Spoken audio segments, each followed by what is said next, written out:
돌아왔습니다. 요한복음 8번째 말씀으로 요한복음 2장 13절부터 해서 22절까지, 요한복음 2장 13절부터 22절까지 함께 성경을 펼쳐서 오늘도 말씀을 좀 꼼꼼히 볼 거라 함께 좀 성경을 펼쳐서 13절부터 22절까지 한 목소리로 하나님 말씀 봉독하도록 하겠습니다. 함께 읽겠습니다. 시작. 유대인의 유월절이 가까운지라 예수께서 예루살렘으로 올라가셨더니 성전 안에서 소와 양과 비둘기 파는 사람들과 돈 바꾸는 사람들이 앉아 있는 것을 보시고 노끈으로 채찍을 만드사 양이나 소를 다 성전에서 내쫓으시고 돈 바꾸는 사람들의 돈을 쏟으시며 상을 엎으시고 비둘기 파는 사람들에게 이르시되 이것을 여기서 가져가라.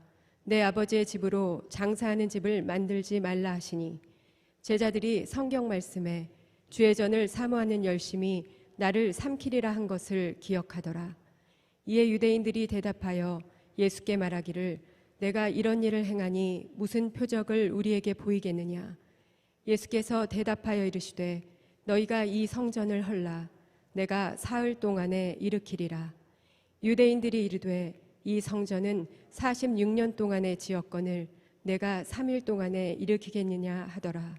그러나 예수는 성전된 자기 육체를 가리켜 말씀하신 것이라. 죽은 자 가운데서 살아나신 후에야 제자들이 이 말씀하신 것을 기억하고 성경과 예수께서 하신 말씀을 믿었더라. 아멘. 오늘 함께 나눌 말씀은 요한복음 8번째 말씀이고요. 오늘 말씀의 제목은 무너져야 하는 성전, 세워져야 하는 성전이라고 하는 말씀의 제목입니다. 다시요. 오늘 말씀의 제목은 무너져야 하는 성전, 또 하나 세워져야 하는 성전이라고 하는 말씀의 제목이에요. 요한복음은요 아주 독특한 구조를 갖고 있는데요, 요한복음에는 7개의 표적이 등장을 해요. 그리고 그 표적에 대해서 요한이 쓰고 난 다음에 그 표적을 오해하는 사람들에 대한 이야기를 쓰고, 그 오해가 끝나고 나면 예수님께서 그 표적이 무엇을 의미하는지를 기록해 주세요. 이렇게 말씀을 먼저 나누는 이유가 있어요. 우리가 요한복음 2장을 묵상할 때 앞에서 혼인잔치에 대한 이야기를 나눴잖아요. 그 말씀이 예수님께서 행하셨던 첫 번째 표적이에요. 그 표적에 대한 이야기를 했고요, 그 표적을 오해하는 사람들에 대한 이야기를 했고, 오늘 나누게 될 이 성전의 말씀은 그냥 성전으로 올라가서 어느 날 예수님께서 갑자기 성전을 둘러엎었어 라는 이야기가 아니라 이 기쁨이 사라진 혼인잔치의 이야기와 동일하게 성전에는 늘 기쁨과 감사가 있어야 되는데, 그 성전과 예배에서 기쁨과 감사가 왜 사라졌는지를 설명하는, 다시 이야기하면 포도주가 떨어진 혼인잔치의 이 말씀의 구체적인 적용이 어떻게 되는지를 보여주는 게 오늘 성전에 관련된 말씀이에요. 그러니까 이런 이야기인 거죠. 그 성전에서 기쁨이 회복이 되어야 돼. 그럼 왜 기쁨이 사라졌는지, 왜 기쁨이 다시 회복될 수 있는지를 보여주는 말씀인 거죠. 그래서 오늘 말씀은 크게 두 가지 테마로 말씀을 묵상할 거예요. 하나는 무엇은 성전이 무너져야 되는가, 또 하나는 어떤 성전이 세워져야 하는가. 이유가 있겠죠. 그 성전이 무너져야 되는 이유는 그 성전 때문에 내 성전의 기쁨이 무너지고 있기 때문에 무너뜨려야 돼요. 세워야 되는 이유가 있겠죠. 그것을 세워야만 내 성전에, 내 예배에 진짜 기쁨이 회복될 수 있기 때문이에요. 먼저 말씀 서두에 도전하고 축복하기는 이 자리에 계신 우리 모든 믿음의 동역자들의 삶 가운데서 예배와 성전이 그 혼인잔치와 같은 영적 기쁨이 충만할 수 있는 예배가 되시기를, 성전이 되시기를 주의 이름으로 선포합니다. 우리가 첫 번째 묵상할 건 이겁니다. 무엇을 무너뜨려야 되지요? 무엇을 세워야 되죠? 라는 걸 나누기 전에 성전이 과연 무엇이기에 예수님은 이렇게 중요하게 성전을 여기셨을까에 대한 말씀부터 먼저 묵상해 볼게요. 13절부터 15절 읽어보지요. 시작. 유대인의 유월절이 가까운지라 예수께서 예루살렘으로 올라가셨더니 성전 안에서 소와 양과 비둘기 파는 사람들과 돈 바꾸는 사람들이 앉아 있는 것을 보시고 노끈으로 채찍을 만드사 양이나 소를 다 성전에서 내쫓으시고 돈 바꾸는 사람들의 돈을 쏟으시며 상을 엎으시고. 자, 예수님께서 성전에 올라가셨죠. 그래서 성전에 올라갔더니 누가 있었어요? 소와 양과 비둘기 파는 사람들이 있었고 돈을 바꿔주는 사람들이 있었어요. 그런데 예수님께서 성전에 가셔가지고 이 사람들이 있는 거 그냥 두고 가도 되지 않아요?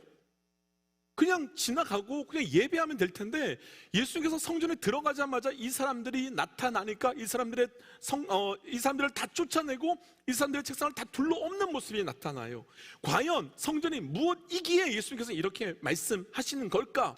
어디로 가볼까냐면요, 이스라엘 전 역사에서 성전이 처음 세워진 솔로몬의 성전의 말씀으로 가서 과연 성전이 무엇인지를 함께 볼 거예요. 자, 역대하 3장 1절 2절까지인데요 시간이 없어서 1절만 읽어볼게요. 1절만 읽지요. 시작. 솔로몬이 예루살렘 모리아 산에 여호와의 전 건축하기를 시작하니 그곳은 전에 여호와께서 그의 아버지 다윗에게 나타나신 곳이요 여부스 사람 오르난의 타작마당에 다윗이 정한 곳이라. 자, 보세요. 잠깐만 말씀 띄어나 보세요. 그냥 이렇게 말할 수 있잖아요. 솔로몬 성전 세웠어 라고 말할 수 있는데 1절을 잘 보시면 말씀은 굳이 성전을 어디에 세웠는지를 말하는데 세 가지로 이야기해요. 첫 번째, 모리아 산이다. 성전이 세워진 곳은 모리아 산이다. 두 번째, 중간에 보시면 하나님께서 그 아버지 다윗을 대면하여 주고 만나준 곳이다. 그리고 세 번째는 오르난의 타작 마당이다 라고 이야기를 해요. 자, 그럼 다시 말씀으로 돌아와 보면요, 그냥 솔로몬의 성전이 세워졌어, 잘 세워졌어 라고 말하면 될 것 같은데 말씀은 굳이 이 세 곳을 찍어서 이곳에 세워졌어 라고 말한다면 이 장소가 어떤 영적 의미가 있기 때문에 이 세 가지를 말하는 것이지 않겠어요? 첫 번째, 모리아산. 우리 모리아산은 너무 많이 잘 들어봤죠. 창세기 22장에 보면 하나님께서 아브라함에게 100세 때 아들을 주셨어요. 그런데 어느 날 하나님께서 갑자기 그 아들을 모리아 산에 가서 번제단에서 죽여서 제사를 드리라고 말하죠.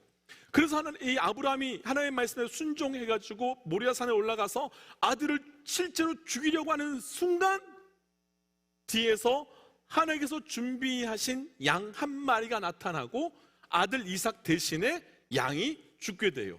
그러면 모리아 산은 죽음의 땅이에요. 죽음이 역사하는 자리예요. 그런데 어떤 죽음이 역사하는 자리인가 하면 나의 죽음이 아니라 나 대신에 하나님께서 준비하신 어린 양이 죽었던 대속의 자리가 모리아 산이에요. 첫 번째 기억하고 계세요? 자, 두 번째가 어디였냐면 오르난의 타작마당이라고 말해요. 오르난의 타작마당은 어디서 등장하는가 하면 역대상 21장에 보면 다윗이 나라를 다 정리하고 난 다음에 갑자기 어느 날 전체 인구가 얼마나 되는지 우리 인구조사를 한번 해보자고 말해요. 인구조사를 했던 이유는 무엇 때문인가 하면 지금 내 힘이 얼마나 되는지를 증명하고 싶었어요. 지금 내 파워가 얼마나 강한지를 증명하려고 인구조사를 시킨 거예요. 그러니까 하나님께서 그 교만해진 다윗에게 이스라엘 백성 전역에게 전염병을 내리셨고 그 전염병이 어떻게 끝나는가 하면 말씀에 등장했던 오르난의 타작마당에서 번제의 예배를 드리자 전염병이 끝나게 됐어요. 그러면 그 오르난의 타작마당에서 드렸던 예배는 어떤 예배예요? 용서의 예배이죠. 화해의 예배예요. 마지막 세 번째 다윗이 뭐라고 했는가 하면 솔로몬이 뭐라고 했는가 하면 내 아버지 다윗을 만나 주신 곳, 다시 이야기하면 그 하나님께서 우리를 만나 주시기 위하여 임재하신 곳이래요. 그럼 자, 이렇게 정리해 보자고요. 그러면 솔로몬의 성전이 가장 첫 번째 세워졌던 그 성전은 어떤 곳이래요? 첫 번째는 내가 죽어야 되는데 나 대신에 하나님의 어린 양의 죽은 무슨 장소? 대속의 장소래요. 두 번째는 내 죄로 인하여서 많은 죽음이 펼쳐지고 있는데 예배를 드림을 통하여 용서가 나타났던 용서와 화해의 장소래요. 세 번째는 하나님을 만나면 죽을 수밖에 없는 우리가 우리를 만나주러 오셨던 임재의 장소래요. 아주 간단하게 정리해보면 이런 거예요. 아주 간단하게 정리해보면 내가 죽어야 되는 그 자리에서 하나님의 어린 양이 죽는 대속으로 인하여 용서가 나타났고 용서가 나타났기 때문에 임재가 성취된 자리. 자, 그럼 다시 아주 간단하게 정리해요. 그럼 성전은 어떤 곳이라는 것이에요? 세 가지. 구속의 장소, 대속의 장소예요. 어떤 자리요? 화해와 용서의 자리예요. 또 어떤 자리래요? 임재의 자리래요. 성전은 대속과 용서와 임재가 나타나야 된대요. 이게 성전의 목적이고 이게 성전이어야 한대요. 오늘 말씀을 풀어갈 때요, 요게 마음 한편에 이렇게 계속 있어야 돼요. 성전은 어떤 곳? 대속의 장소, 용서와 화해의 장소, 임재의 장소, 요게 마음 한편으로 갖고 계셔야 오늘 이 말씀이 풀려지기 시작할 거예요.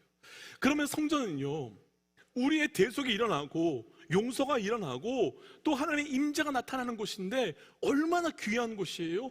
그런데 예수님께서는 둘러 엎으셨단 말이에요.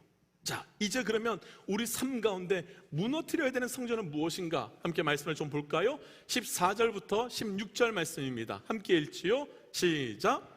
성전 안에서 소와 양과 비둘기 파는 사람들과 돈 바꾸는 사람들이 앉아 있는 것을 보시고 노끈으로 채찍을 만드사 양이나 소를 다 성전에서 내쫓으시고 돈 바꾸는 사람들의 돈을 쏟으시며 상을 엎으시고 비둘기 파는 사람들에게 이르시되 이것을 여기서 가져가라. 내 아버지의 집으로 장사하는 집을 만들지 말라 하시니. 아멘. 자, 예수님께서 성전 안에 갔어요. 그래가지고 비둘기 팔고 소 팔고 양 파는 사람들 다 쫓아보내셨고 동전 바꾸는 사람들 다 쫓아내셨어요. 잘하신 거예요? 다시요. 소 팔고 양 팔고 비둘기 파는 사람들 다 쫓아내셨죠? 동전 바꾸는 사람들의 상을 다 엎으셨죠? 잘하신 거예요? 못하신 거예요?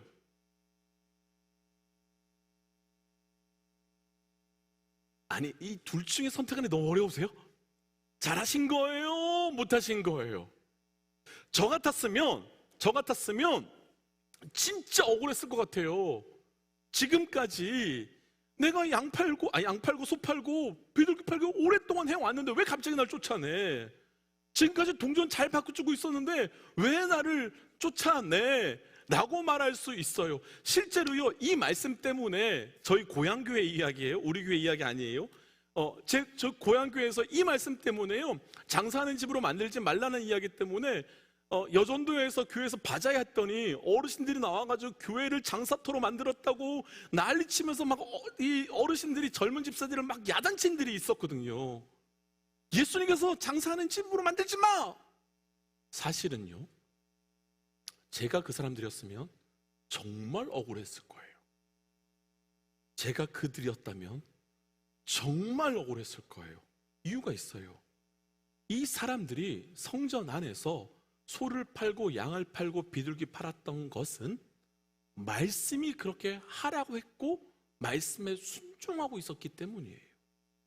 다시요, 왜 제가 억울하다고 말하는가 하면 이 사람들이 성전에서 비둘기를 팔고 양을 팔고 소를 팔아서 제물을 팔았던 이유는 내가 그렇게 하고 싶었던 게 아니라 말씀에서 그렇게 하라고 했던 이유 때문에 내가 말씀대로 하고 있었는데 나를 둘러 엎으시니 억울한 거죠.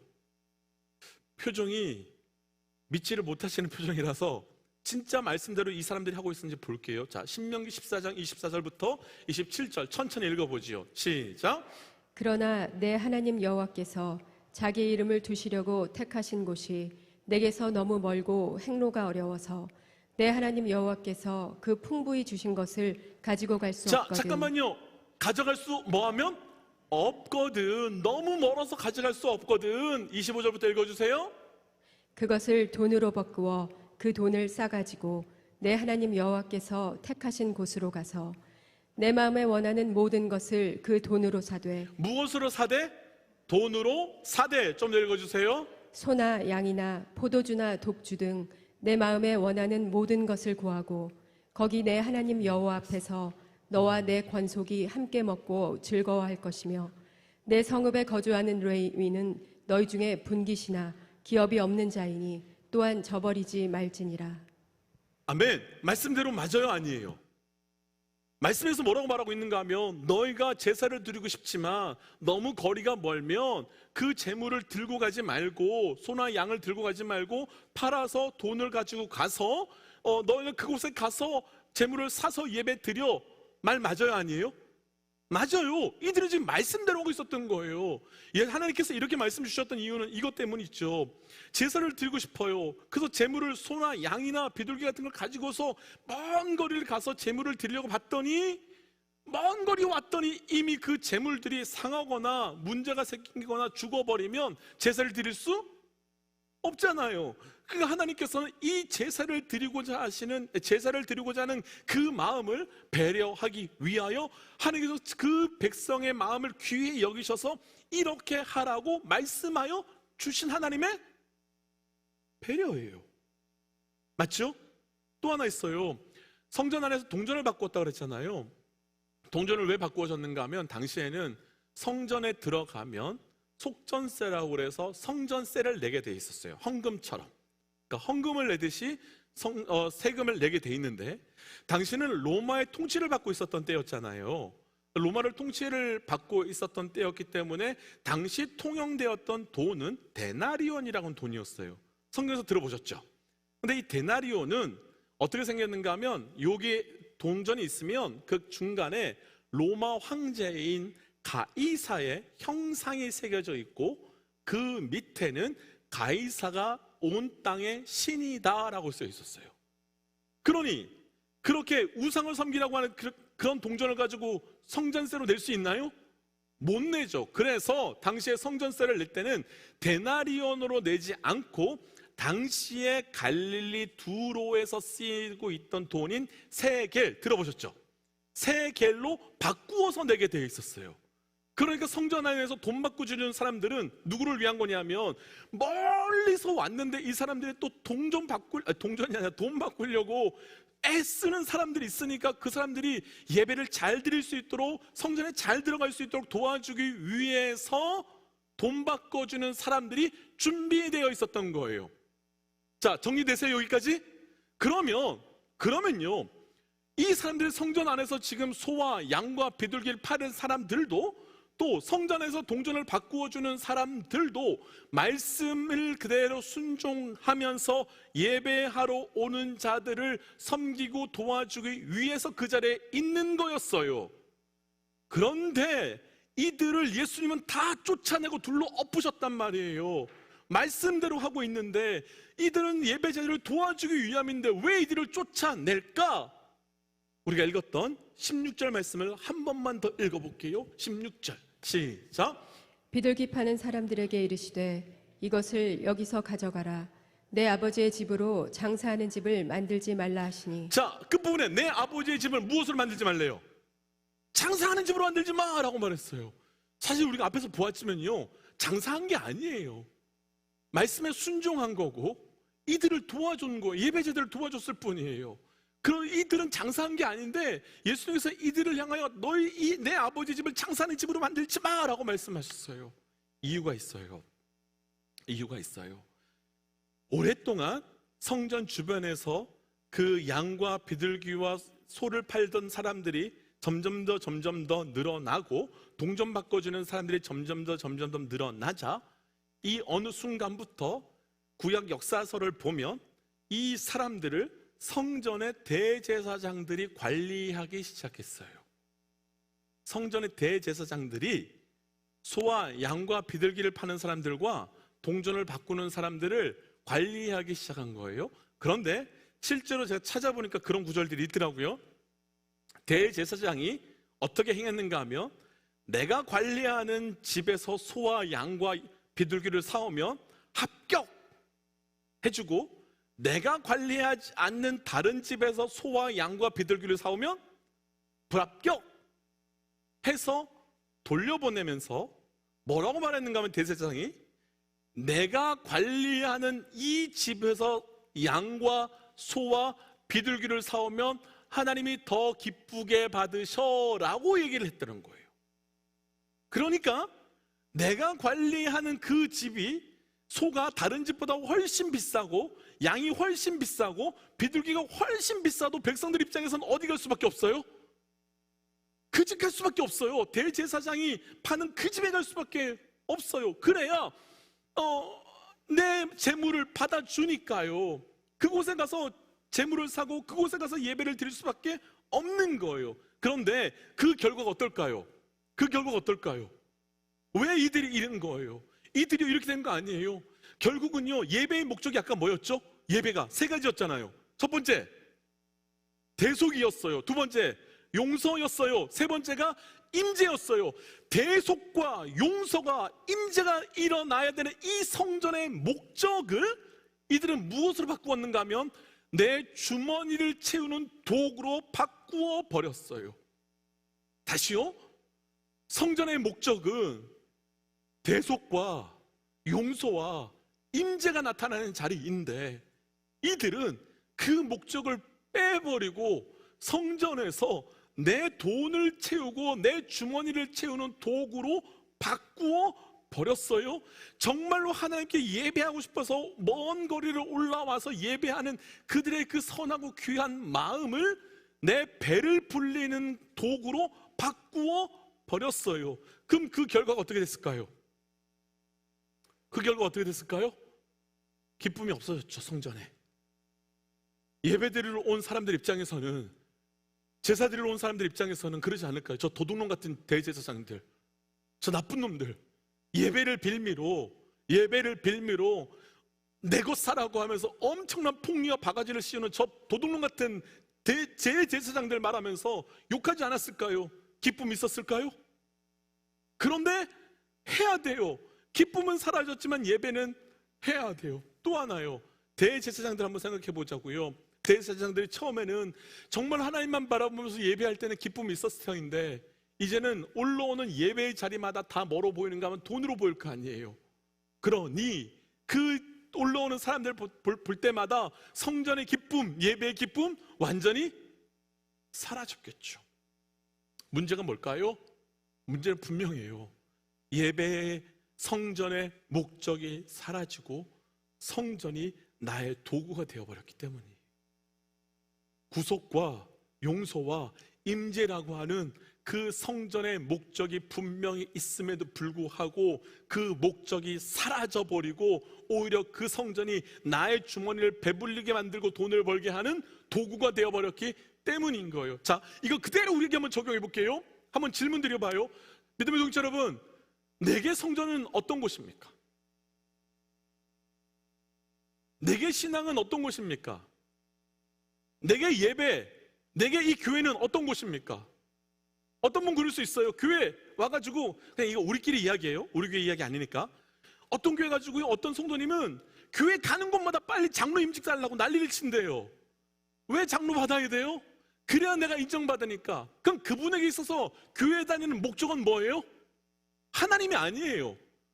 이민사에서 인정받지 못하니까 장로라고 하는 자리 하나 차지해가지고 나 장로라고 어깨 쳐들고 고개 쳐들고 싶어가지고 그걸 받고 싶은 거예요. 인정받고 싶은 자리가 교회가 돼버렸어요. 어떤 분은 교회 와요. 왜 오셨어요? 아, 이민사회가 외롭더라고요. 아는 사람도 없고요. 그러니까 교회 와가지고 한국밥 공짜로 먹으면서 성격 좋은 사람들하고 그냥 관계하고 싶어서 왔어요. 어떤 사람에게 교회에 왜 왔어요? 아, 이렇게 해가지고 비즈니스 관계 만들어서 좋은 비즈니스 하면 그도 좋고 나도 좋고 다 좋잖아요. 그때 예수님 뭐라고 말하는 거예요? 둘러엎으시는 거예요. 둘러엎으시면서 내 아버지의 집을 왜 너가 인정받고 싶은 자리로 바꾸느냐? 둘러엎으시는 거예요. 내 아버지의 집을 왜 너는 사람과의 관계 만들고 싶어서 너의 외로움을 해결하고 싶어서 왔느냐?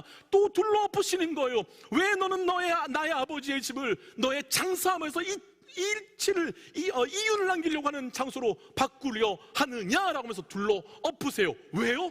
성전이 목적이 되지 않고 예배가 도구가 되었기 때문에. 자, 우리의 믿음 돌아보자고요. 우리의 믿음 돌아보자고요. 우리 삶 가운데서 오늘 나누고 싶은 첫 번째 이거예요.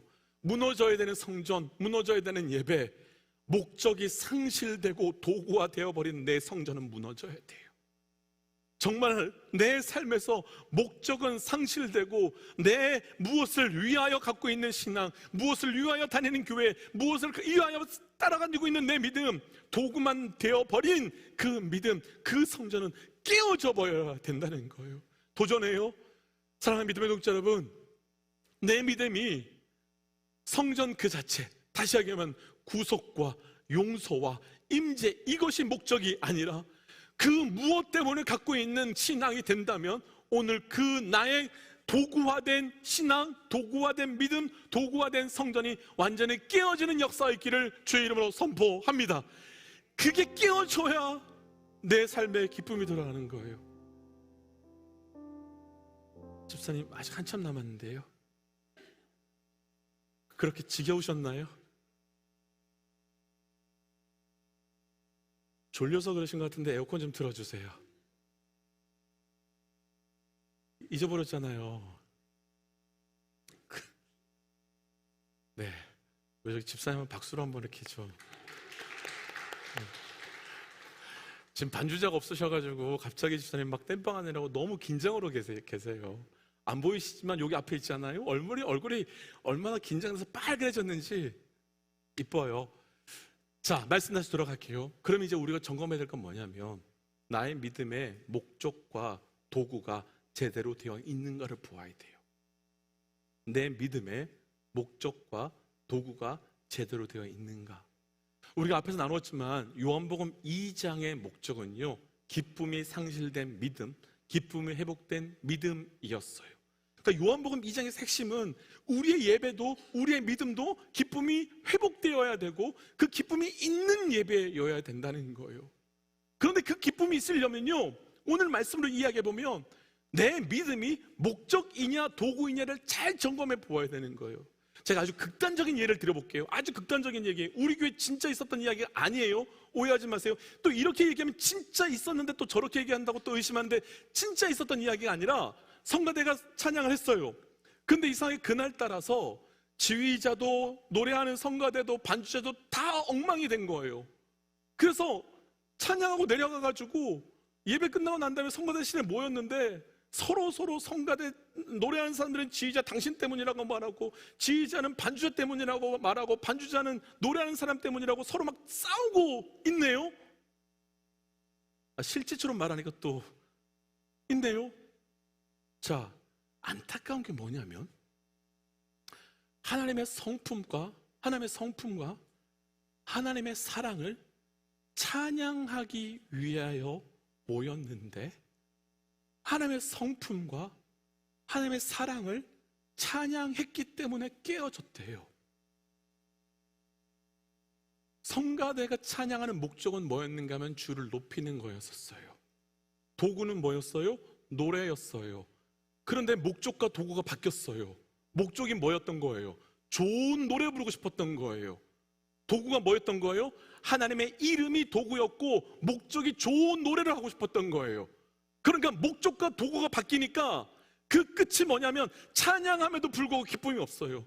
주의 사랑을, 주의 이름을, 주의 놀라운 경배를 찬양함에도 불구하고 기쁨이 없고 계속 끼어져 가는 거예요. 이게요, 무서운 게 뭐냐, 우리 신앙도 그럴 수 있다는 거예요. 우리가 처음에 들어와가지고, 이 성전 들어와가지고 우리가 처음에 교회가 시작되면서 정말로 예배하고 싶어서 시작된 교회였는데 예배가 너무 은혜인 거예요. 하나님을 찬양하고 하나님을 경배하고 정말 모여서 한두 사람이라도 모여서 예배할 수 있으면 너무 기쁨이었어요. 그런데 어느 순간 지나고 났더니 내가 하나님을 예배하고 하나님을 경배하는 게 아니라 성전을 예배하고 예배의 순서를 예배하고 예배의 격식을 예배하고 있는 우리의 모습들이 있더라는 거예요. 이 자리에 우리 처음 들어왔을 때 예배하며 얼마나 기뻤어요? 그런데 어느 날 갑자기 보면 아이들이 여기서 막 뛰어날리면서 막 흙먼지 날리고 뭐 먹고 있으면 뭐라고 말해야 돼요? 야, 거기 안에서 그렇게 하면 안 돼! 뭐가 예배의 대상이 돼버린 거예요? 장소가 예배의 대상이 되어버린 거예요. 저는요, 혼자요, 그런 생각해요. 누가 좀 우리 교회 부자가 하나 있었으면 좋겠다. 이 의자 다 빼고 여기다 접이식 의자 딱 깔고 주일이면 아이들이 더울 텐데 주일날 의자 딱 빼고 아이들 여기서 마음껏 공놀이하고 띠놀이 하고 싶어요. 아멘이 나올 줄 알았는데 아멘이 안. 우리 삶에서요, 예배가 분명히 하나님을 경배하고 하나님을 찬양해야 함에도 불구하고 어느 순간부터 예배의 장소가 예배의 대상이 되고 예배의 순서가 예배의 대상이 되면서 이 순서 이렇게 하면 안 되는데 예배가 불편해져요. 예배의 격식이 예배가 돼요. 성찬할 때 저렇게 하면 안 되는데 이렇게 하면서 진짜 예배해야 되는 하나님은 어느 순간부터 사라져가고 하나님은 도구가 될 뿐이며 우리가 갖고 있었던 그 무엇이 목적이 되어버리니까 기쁨이 사라질 수밖에 없는 거예요. 그러기 위해서요, 우리가 분별해야 될 게 하나 있는데, 내 삶에, 내 생명의 진짜 목적이 무엇인지를 기억하셔야 돼요. 우리가 요즘에 수요일날 계속해서 소요리 문답 공부하고 있어요. 우리 수요일날마다 웨스트민스터 소요리 문답 공부하는데요, 소요리 문답의 제1문이 뭐냐면 이거예요. 사람의 제1되는 목적은 무엇인가? 사람의 제1되는 목적은 무엇인가? 그 답은 그래요. 하나님을 영원롭게 하는 것과 그를 영원토록 즐거워하는 것이다. 질문에요, 이렇게 돼 있어요. 사람의 목적은 무엇인가라고 묻지 않고요, 사람의 제1되는 목적은 무엇인가? 왜요? 절대 목적이기 때문이에요.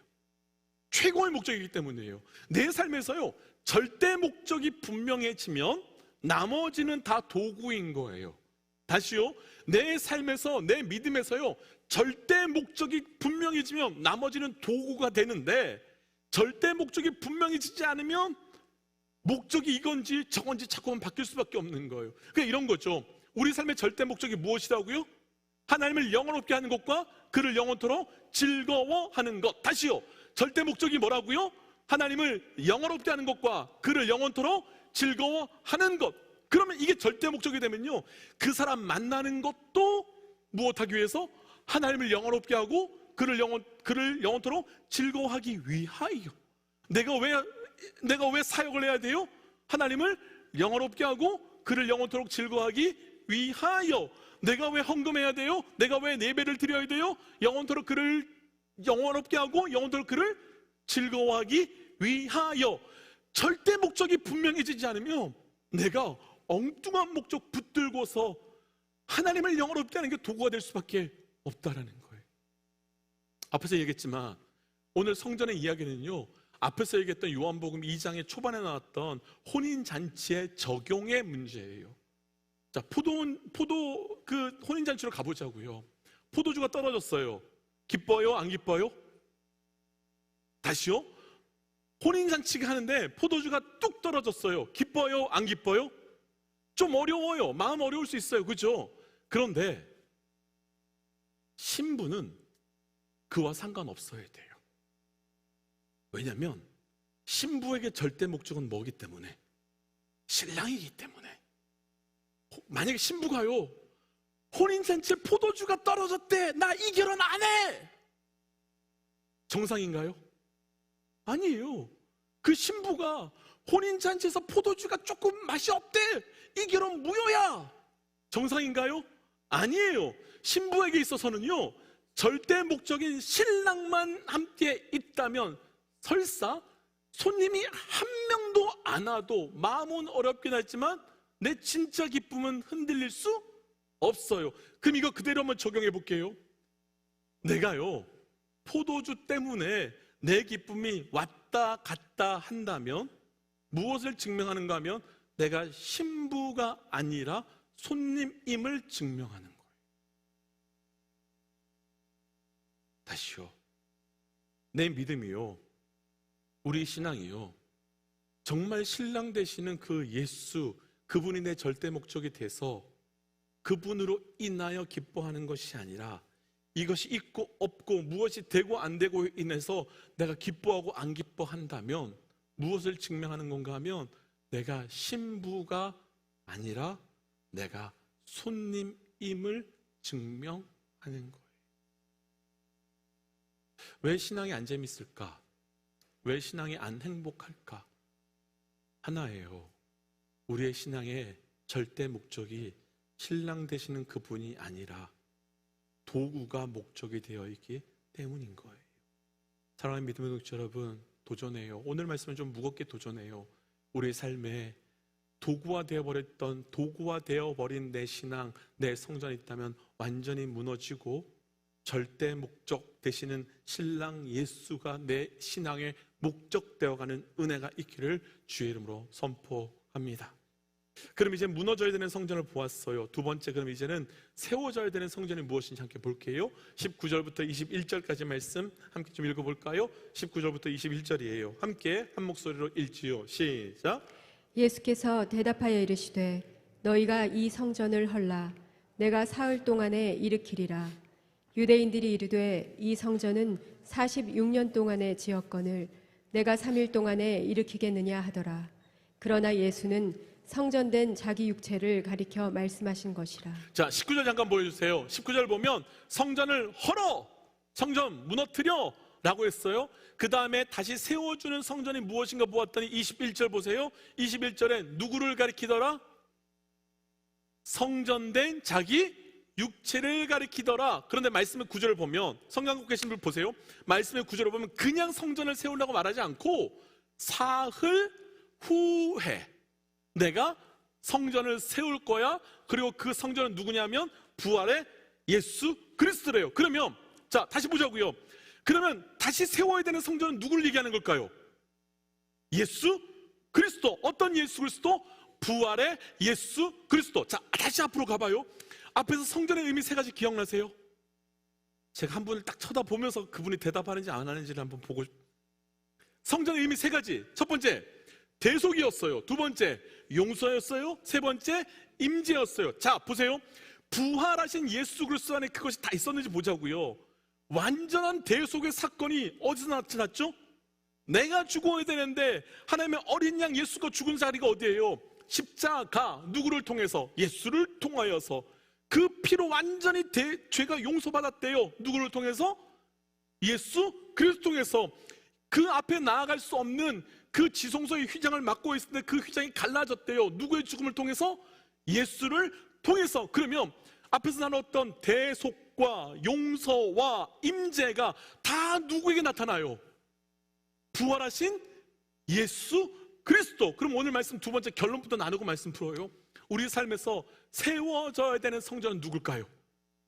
오직 부활하신 예수 그리스도가 우리 가운데 세워져야 되는 거예요. 그럼 이 질문이 생겨요. 다음 질문은, 그러면 그 성전 어디 있는데요? 그 성전 어디 있는데요? 왜냐하면 부활의 예수 그리스도의 성전이 어디 있는지 알아야 거기 가서 예배를 마음껏 기쁘게 드릴 거 아니에요. 그 성전 어디 있는데요? 그 성전 갈 필요 없어요. 왜냐하면 그분이 오셨기 때문에. 그분이 내 안에 찾아오셨기 때문에. 그러니까 이제는 특정한 장소와 특정한 시간이 예배와 성전이 되는 게 아니라, 오늘 우리 찬양팀이 함께 찬양했던 것처럼 그분과 동행하는 모든 자리가 성전이 되며 그분과 동행하는 모든 시간이 예배가 될 수밖에 없는 거예요. 여러분, 도전하고 싶어요. 우리의 가정을 성전 만드시기를 도전합니다. 우리의 직장을 성전 만드시기를 도전합니다. 우리 아침에 일어나면요, 우리 여성도님들 바쁘잖아요. 밥하느라고. 바쁘지만 먼저 기도하는 거예요. 하나님, 오늘 내 가정이 성전되게 해 주옵소서. 우리 남자 집사님들 직장에 가시면 바쁘시잖아요. 바쁘지만 잠깐 기도하는 거예요. 하나님, 오늘 내 직장이 성전되게 하여 주옵소서. 아침에 출퇴근하시면서 왔다 갔다 하시면서 혼자 운전하시잖아요. 그때 하나님, 이 차가 성전되게 하여 주옵소서 기도하는 거예요. 성전될 수 있을까요? 될 수 있죠. 왜냐하면 이제 성전은 무엇이니까? 부활한 예수 그리스도니까. 그러니까 이제 세워져야 될 게 뭐냐면요, 성전이 세워질 것이 아니라 부활의 예수 그리스도가 세워지며 성전의 목적인 대속과 용서와 임재가 세워지면 우리 삶의 성전이 다시 세워질 수 있다는 거예요. 이번 한 주 숙제, 우리 가정을 성전으로 매일매일 만드십시오.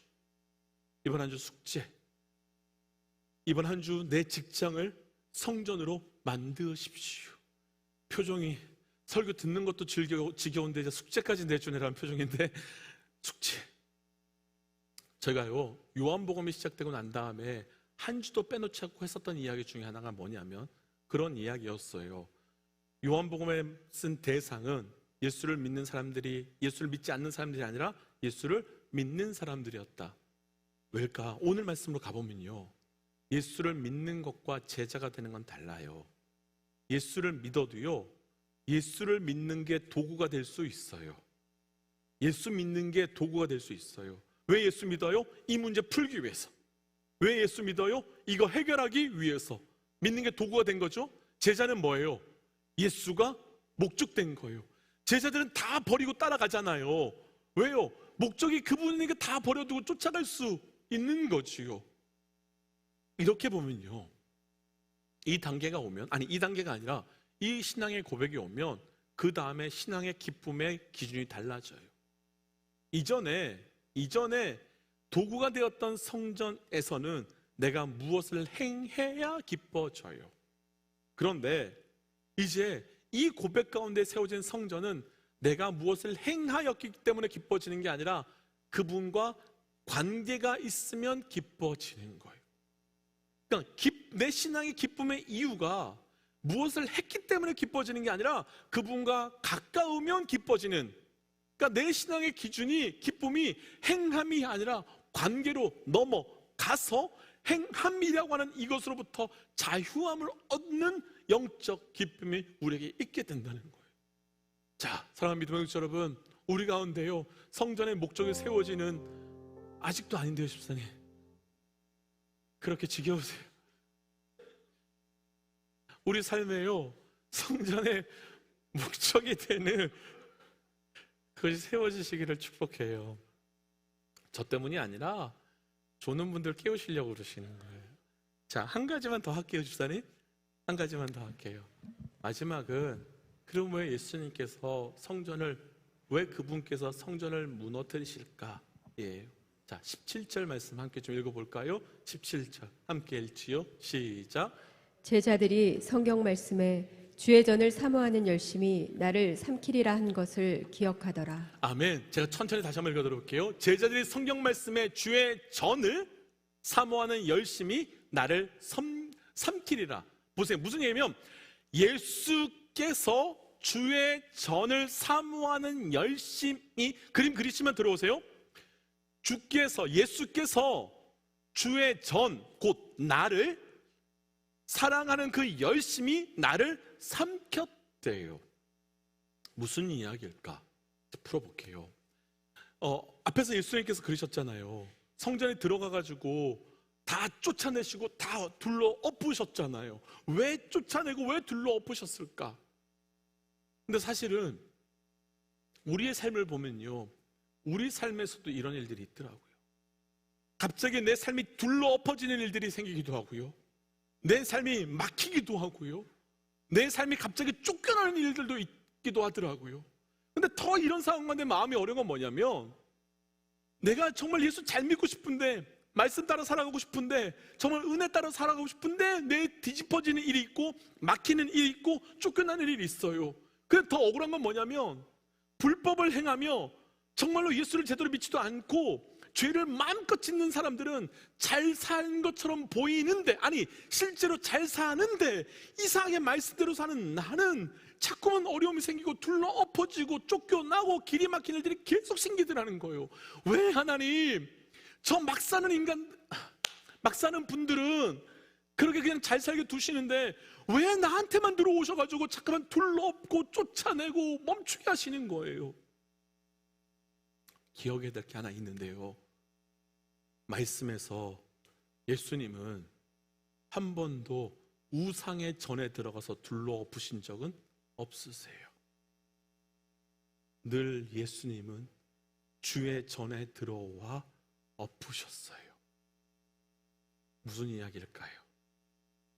조금 전에 읽었던 주의 전을 사모함이 열심히 그를 삼켰다는 이야기는, 그분이 우리를 사랑하는 그 열심이 내 안에 온전한 주의 전을 만들고자 쫓아내고 둘러엎고 끊어내시면서 나의 심령을 온전하고도 거룩한 주의 전으로 만들고 계시다는 거예요.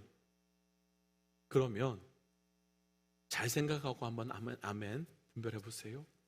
우리 삶에요, 주의 전이라고 불리는 나의 삶에 마치 상이 엎어지듯이 엎어지는 일들이, 마치 쫓겨나듯이 쫓겨나는 일들이 마치 멈추는 것 같은 멈추는 일들이 있는 것은 하나님께서 나를 향한 열심을 가지고 주의 전을 세워주는 은혜의 사건이지요.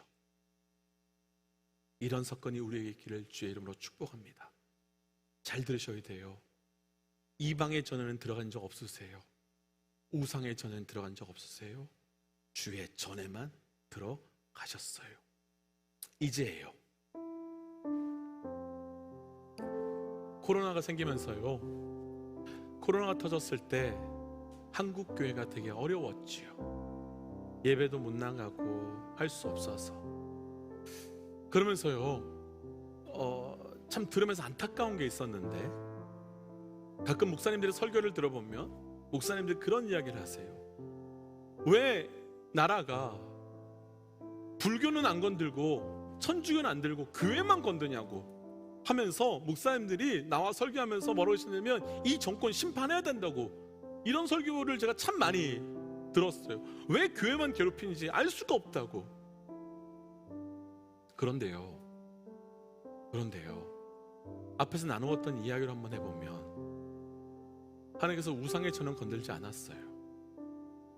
하나님께서 이방의 전은 건들지 않으셨어요. 만약에 그 성전이 거룩한 것으로 가득 차 있었다면 하나님께서 그 성전을 건드는 세력을 그냥 두셨을까요?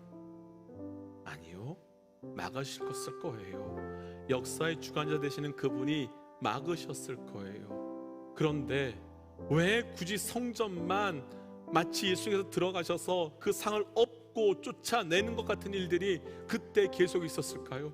간단한 거죠. 성전 안에 하나님을 찬양하고 예배하는 소리들이 가득한 것이 아니라 성전 안에서 소와 양과 비둘기를 파는 소리들이 가득했을 뿐이며, 성전 안에서 동전을 팔아주면서 동전을 바꿔주면서 내 목적만, 내 도구, 성전을 도구화시켜서 했던 그것들이 너무 많이 있었기 때문에 하나님께서 그것을 멈추고 둘러 엎고 쫓아내신 사건임을 말하지 않더라는 거예요. 사랑하는 믿음의 여러분, 우리가요, 교회가 시작되고 올해 요한복음 묵상을 하고 있어요. 이유가 있어요.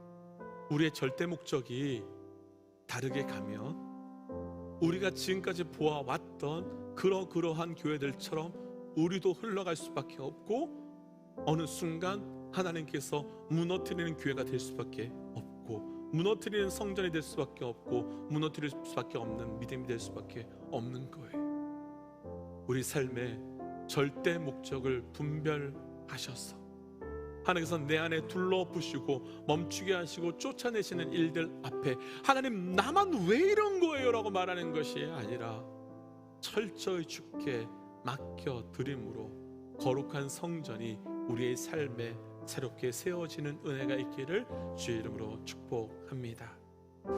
함께 오늘 부르고 싶은 찬양이 하나 있는데요, 찬양의 가사를 하나하나 좀 묵상해 보세요. 찬양의 가사를 묵상하고 함께 좀 기도하고 마무리하도록 하겠습니다. 함께 찬양하겠습니다. 나의 만족과